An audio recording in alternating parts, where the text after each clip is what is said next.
दर्शकगण श्रोतागण, मातृशक्ति को नमन। चैनल 24+ न्यूज के खास विशेष अच्छा इंसान बनाने वाला, मानवता के गुण देने वाला और वैश्वीकरण के बारे में बताने वाला और माइंड बॉडी सोल रिडल का सॉल्यूशन करने वाला, तीनों में सामंजस्य बिठाने वाला, योग की बातें बताने वाला, दर्शन के बारे में विवेचना करने वाला और शिक्षा जगत की अच्छी से अच्छी बातों के बारे में बताने वाला पुनरुत्थान कार्यक्रम में आपका हार्दिक स्वागत है, अभिनंदन है, सत्कार है। पुनरुत्थान का अर्थ होता है पुनर्जागरण, अवनति से उन्नति की ओर जाना, गिर कर के उठना। जो हमारी भारतीय संस्कृति के मूल्य गिर गए हैं उनकी पुनर्स्थापना कैसे हो, ये पुनरुत्थान कार्यक्रम का उद्देश्य है। व्यक्ति को बदलना, व्यक्ति को अच्छा इंसान बनना इसका उद्देश्य है। इसी क्रम में प्रतिदिन नए नए इन सब बातों के लिए विषय प्रस्तुत किए जाते हैं। तो आज एक बड़ा दार्शनिक विषय हम आपके सामने प्रस्तुत कर रहे हैं। एक होलिस्टिक विषय है जो कि दर्शन के, जो कि हर दर्शन उसको मानता है। आज का हमारा विषय है कर्म मीमांसा। भाइयों और बहनों, दर्शक श्रोतागण, सबसे पहले हमें देखना है कि कर्म क्या है, फिर उसकी मीमांसा करेंगे, उसका विवेचन करेंगे, उसकी डिटेलिंग करेंगे, उसके बारे में ज्ञान प्राप्त करेंगे। कर्म एक तरह की कर्म रज होती है, एक तरह के ऐसी अशुद्धि होती है जो कि हमारी शुद्ध आत्मा है उसके साथ मिली हुई होती है। उस अशुद्ध मिलावट है, मिलावट का नाम कर्म है और कर्म पौद्गलिक है।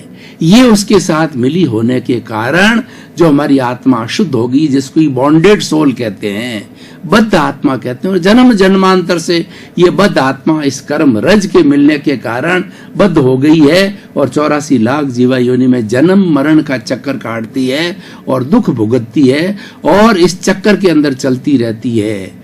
उसको हम कर्म रज कहते हैं और बहुत से धर्म दर्शनों ने इसको अलग अलग नामों से पुकारा है। कोई जो है इसको अद्वैत कहता है, कोई ईश्वर कहता है और कोई पुण्य पाप कहता है, कोई अदृष्ट कहता है और कोई देव कहता है। कई नाम से इसको पुकारा जाता है, लेकिन कुल मिला करके जो कर्म शब्द बहुत प्रचलित है और ये हर धर्म दर्शन ने इसको माना है। अब कर्म है एक तरह की अशुद्धि रज है, इसके बारे में विवेचना करेंगे कि कर्म का बंधन किस तरीके से होता है और उस बंधन से छुटकारा कैसे पाया जाता है। जब कर्म रज को हमारी आत्मा से अलग कर दिया जाता है तो आत्मा सिद्ध बुद्ध मुक्त होकर के मोक्ष के अंदर चली जाती है। ये जो सारे कर्म जो है आत्मा के साथ जुड़े हुए होते हैं, जिसको हम अशुद्धि कहते हैं, ये क्या है? ये क्रोध, अहंकार, माया, लोभ, मत्सर, ईर्षा, घृणा, 18 तरह के दोष, 18 तरह के पाप, 18 तरह के नेगेटिव थॉट्स, 18 तरह की नेगेटिव थिंकिंग जो है ये आत्मा के साथ अशुद्धि रूप के अंदर जुड़ी हुई है। और ये एक रेत का कण किसी भी तरीके से, किस तरीके के सोने के साथ के अंदर रज, रेत की रज मिल जाती है, उसी तरह से कर्म रज मिली हुई होती है। अब इसको जो है हम कर्म रज को जो है वो विवेचना करना चाहेंगे कि कर्म है ये पौद्गलिक वस्तु है और ये चतुष्पर्शी होती है। यानी दो तरह के जो है वो हमारे संसार, इस जगत के अंदर दो तरह के पुद्गल होते हैं। एक चतुष्पर्शी होता है, एक अष्टस्पर्शी होता है। अष्टस्पर्शी दिखाई देता है, जैसे कि हम देख रहे हैं मकान है, घर है, जितनी भी विनाशी चीजें हैं और जितनी भी जो इस संसार जिससे बना हुआ पुद्गल है, मैटर है, वह सारा जो अष्टस्पर्शी है। जैसे उससे हमारा मकान बनता है, रोड बनती है, ट्रेन है, हेलीकॉप्टर है और जो है वो हमारा फर्नीचर है, हमारा घर है, ये सारा जो है अष्टस्पर्शी है। चतुष्पर्शी, चतुष्पर्शी को विज्ञान की भाषा में मास लेस पार्टिकल कहा जाता है, जिसका भार विहीन होता है। ये भार विहीन होने के कारण हमारी आत्मा के साथ के अंदर ये पुण्य पाप का चिट्ठा है। जन्म जन्मांतर से सारी हमारी जिस तरीके से मोबाइल के अंदर मेमोरी कार्ड होता है, उसी तरह से मेमोरी कार्ड के रूप के अंदर आत्मा के साथ फेविकोल की तरह चिपका हुआ रहता है, जिसको कि हम कर्म रज कहते हैं और जिसको हम जो है कार्बन शरीर, लिंग शरीर कहा जाता है, कॉजल बॉडी कहा जाता है। इसी कारण आत्मा बद्ध है और मनुष्य जीवन का उद्देश्य और सभी धर्मों का उद्देश्य है कि इस कॉजल बॉडी को, इस कार्बन शरीर को आत्मा के साथ में मुक्त किया जाए, आत्मा को इससे मुक्त किया जाए, तो कॉजल बॉडी जो है फिर वापस इस सृष्टि के अंदर पुद्गलों के रूप के अंदर समा जाएगी, जहां से ये खींची जाती है और ये आत्मा जो है शुद्ध चेतन रूप के अंदर जो है वो मोक्ष में चली जाती है। अब हम थोड़ी आत्मा की परिभाषा करें कि आत्मा एक चेतन तत्व है और असंख्य चेतनामय परमाणुओं के पिंड को आत्मा कहा जाता है। आत्मा अनंत ज्ञान वाला है, आत्मा अनंत दर्शन वाला है, आत्मा अनंत शक्ति वाला है, अनंत और आत्मा अनंत सुख का धाम है। इसके अंदर इटर्नल सुख है, इसमें अक्षय सुख है, जिसके लिए हम इतना जो है प्रयास कर रहे हैं और मोक्ष की प्राप्ति का हमारा जो है सिद्धि का जो हमारा लक्ष्य है वो अक्षय सुख के कारण है। वर्तमान में हमें जो सुख आता है, एक सुख के बाद दुख आता है, फिर दुख के बाद सुख आता है, हर संयोग के साथ वियोग जुड़ा हुआ रहता है, इसलिए सुख दुख की साइकिल चली जाती है, चलती रहती है। और इस साइकिल को हटाने के लिए, इस साइकिल को परमानेंटली रिमूव करने के लिए जो साधना की जाती है, कर्म को जो हटाया जाता है। ये अब कर्म है वह भौगोलिक है, उसमें वर्ण होता है, गंध होता है, रस होता है, स्पर्श होता है, लेकिन इतना सूक्ष्म है कि आंखों से नहीं दिखाई देता है और किसी भी जो है माइक्रोस्कोप से भी दिखाई नहीं देता। अभी तक कोई ऐसा यंत्र नहीं बना है जो कि कर्म रज को देख सके। मात्र ज्ञानी पुरुष होते हैं, जो अवधि ज्ञानी होते हैं, मनोप्रयोग ज्ञानी होते हैं, केवल ज्ञानी होता है, जिनको कि एब्सोल्यूट ट्रुथ होता है, जो भगवान होते हैं, ईश्वर होता है, वो इस कर्म रज के परमाणुओं को देख सकता है। क्यों? कि जिसको केवल ज्ञान हो जाता है, इसको वर्तमान, उसको उस महान आत्मा को जो है वो वर्तमान, भूत, भविष्य की और पुद्गल की चेतना की कोई भी अवस्था उसे छुपी नहीं रहती, हर अवस्था के बारे में जानते हैं। तो इस तरीके से अब कर्म जो है दो तरह के होते हैं, एक द्रव्य कर्म और दूसरा भाव कर्म। द्रव्य कर्म होता है, उसके 8 भाग होते हैं, ज्ञानावर्णीय, दर्शनावर्णीय, वेदनीय, मोहनीय, आयुष्य, नाम, गोत्र और अंतराय। इसमें से 8 में से 4 जो कर्म होते हैं वो घाती कर्म होते हैं। घाती कर्म वो कहलाते हैं जो कि आत्मा की घात करते हैं, आत्मा का विनाश करते हैं, आत्मा को कष्ट देते हैं और आत्मा को बद्ध करते हैं, आत्मा को मोक्ष नहीं जाने देते, आत्मा को शरीर रूपी कैद के अंदर जो है वो अवस्थित कर देते हैं। वो घाती कर्म कहलाते हैं। वो है ज्ञानावर्णीय, दर्शनावर्णीय, मोहनीय और अंतराय कर्म। और अघाती कर्म वो होते हैं जो कि शरीर से जुड़े होते हैं, शरीर को सुख दुख देते हैं, पुण्य पाप के रूप में परिणित होते हैं। जब उदय में आते हैं तो वो है वेदनीय कर्म, आयुष्य कर्म, नाम कर्म और गोत्र कर्म। हम इनका थोड़ा थोड़ा डेफिनेशन करेंगे, क्योंकि कर्म की जो मीमांसा करनी, हमें कर्मों को समझना है और इसकी मीमांसा के साथ साथ के अंदर कर्म बंधन के कारणों को भी देखेंगे, उसका छुटकारा पाने का भी हम उसके साथ विवेचन करेंगे।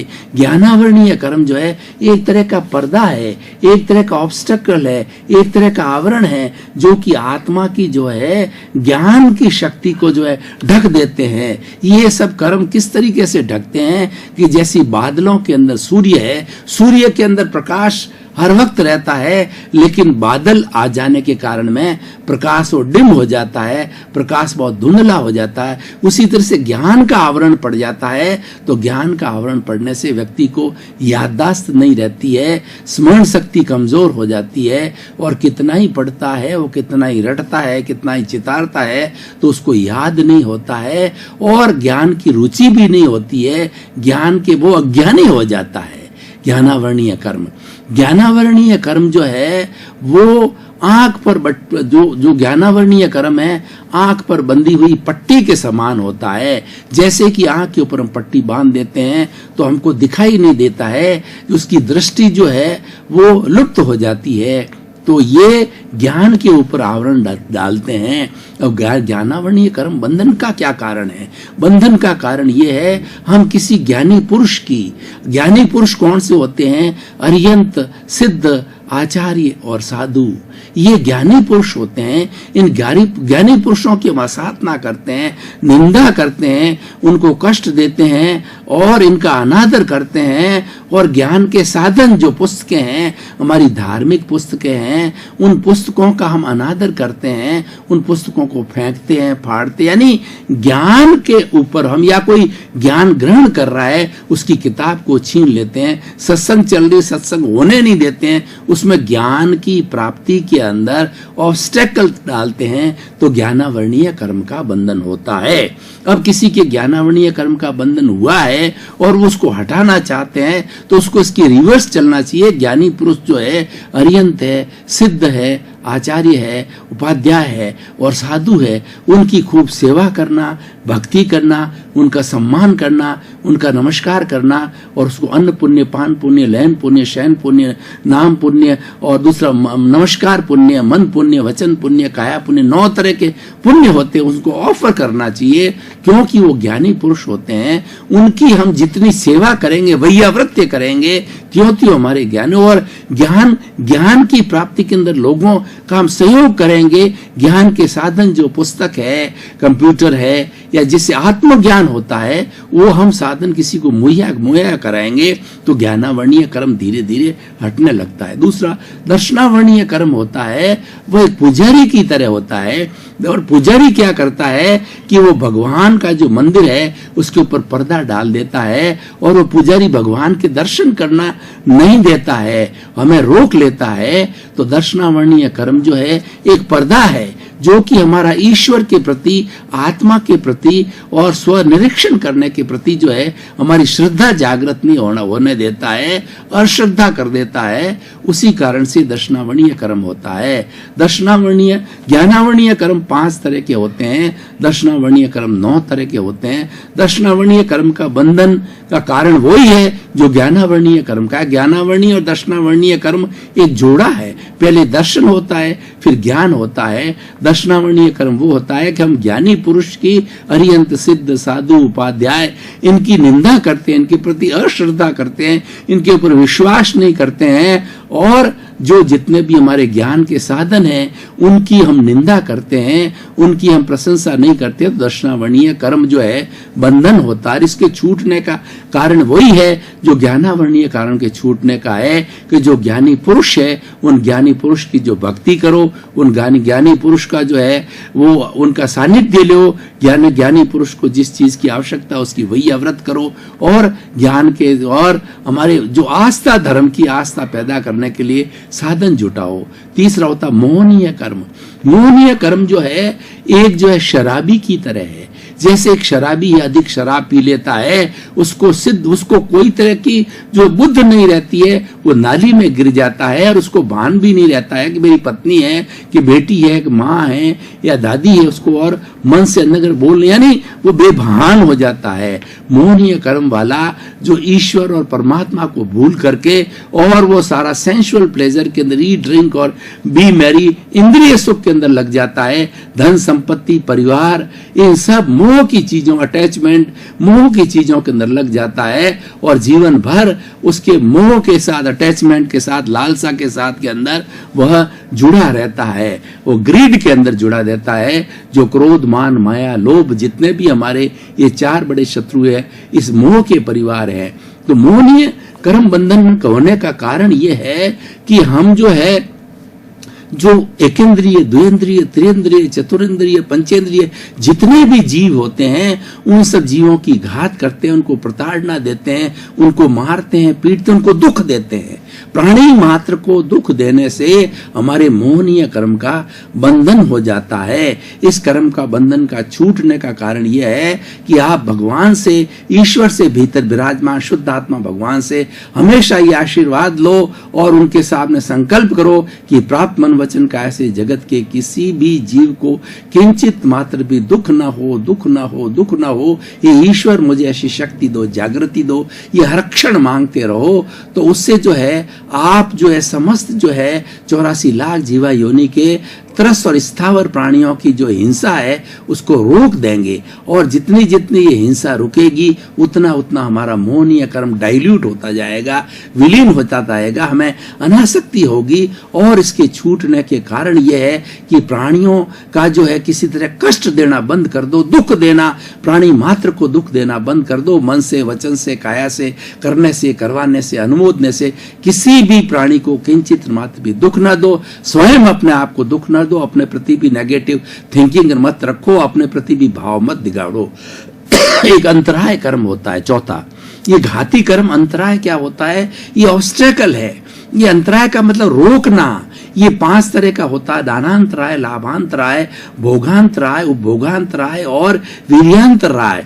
मतलब ये कोई तरह, ये एक कैशियर की तरह है। कैशियर नहीं होता है, हमारा आदेश मान लो कर दिया ऑफिसर ने या बैंक मैनेजर ने कि जाके पैसा ले लो, लेकिन पैसा देने वाला कैशियर ना होता है, भंडारी नहीं होता है, पैसा हमको नहीं मिलता। उसी तरीके से ये जो कर्म जो एक ऑब्स्टेकल आ जाता है, ये ऑब्स्टेकल आने के कारण जो हमें प्राप्ति होनी चाहिए वो प्राप्ति नहीं हो पाती है। जैसे कि दान है, आपके पास पैसा बहुत है लेकिन आपके अंतराय लगी होती है, आप किसी को 100 रुपया भी डोनेशन नहीं दे सकते, जबकि करोड़ों के आप मालिक हो, क्योंकि वो अंतराय लगी हुई है, अंतराय देने नहीं देती है। और उसी तरीके से जैसे आपके सामने 56 भोग पड़े हैं लेकिन आपको डायबिटीज है, बीमारी है, आप उसको खा नहीं सकते। और भोगांतराय, आपके पास बड़ा बड़ा बिल्डिंग है, महल है और सब तरह की सुविधाएं, लेकिन किसी ने दबा लिया है, कोर्ट केस चल रहा, उसका उपयोग नहीं कर सकते हैं। और लाभ, आप खूब परिश्रम करो लेकिन परिश्रम करने के बाद भी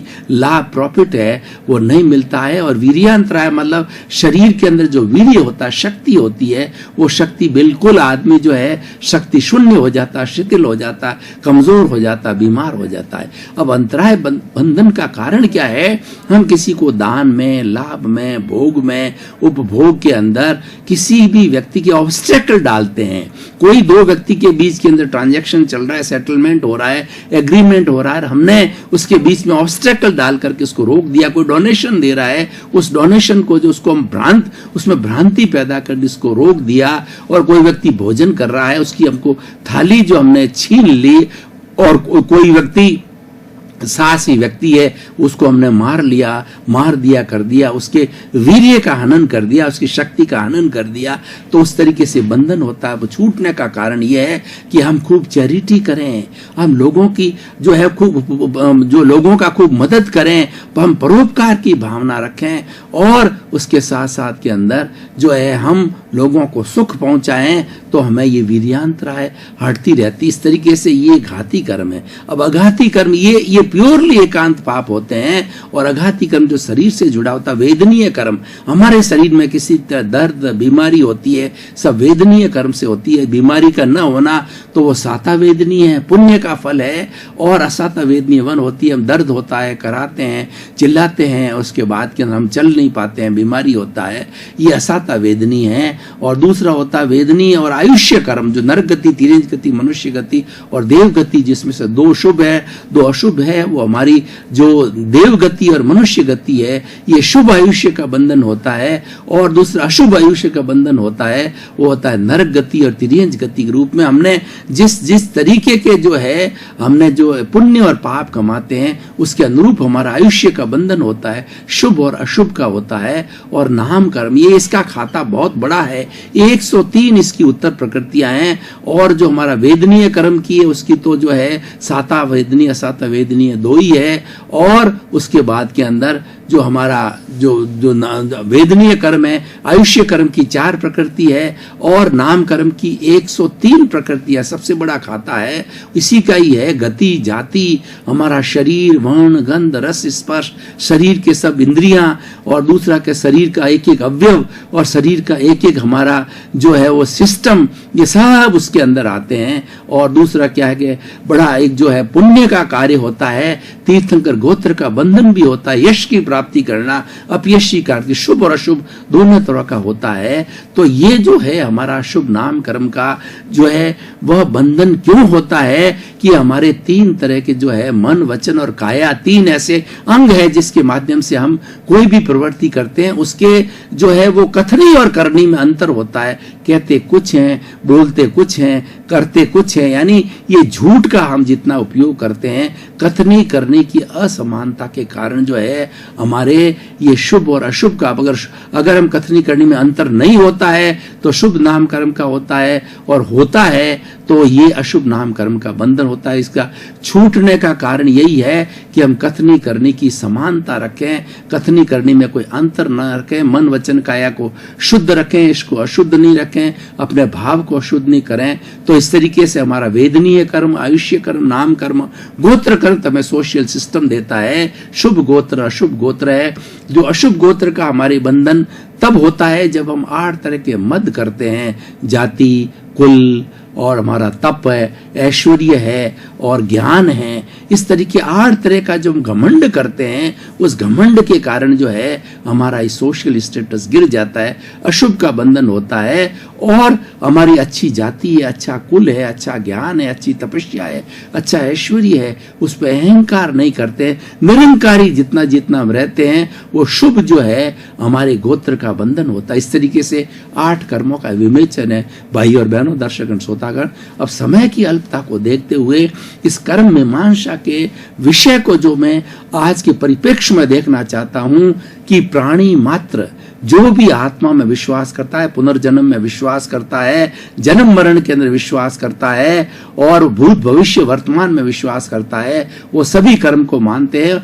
as you sow you will reap, जैसा आप बोओगे वैसा पाओगे, जैसा कर्म करोगे वैसा ही आपको फल मिलेगा। जो आपने पूर्व जन्म के अंदर कॉज डाले हैं उसी कॉज का परिणाम आपको इस जन्म में मिलता है, और ये साइकिल चलती रहती है। शुभ करोगे शुभ मिलेगा, अशुभ करोगे तो अशुभ मिलेगा, और शुभ कार्य करोगे तो आपको पुण्य का बंधन होगा, अशुभ कार्य करोगे तो आपको पाप का बंधन होगा, और शुद्ध कार्य करोगे तो आत्मा का रियलाइजेशन होगा। इस भाइयों और बहनों, ये 7 अरब की जनसंख्या पर ये सार्वभौम सत्य सिद्धांत जो कर्म मीमांसा है, ये हर प्राणी मात्र पे लागू होता है, मनुष्य जाति पे नहीं, बल्कि 84 लाख जीवा योनि प्राणी सब अपने अपने कर्मों के अनुसार कर्म भोगते हैं। कर्म जो है अपने आप एक ईश्वर है।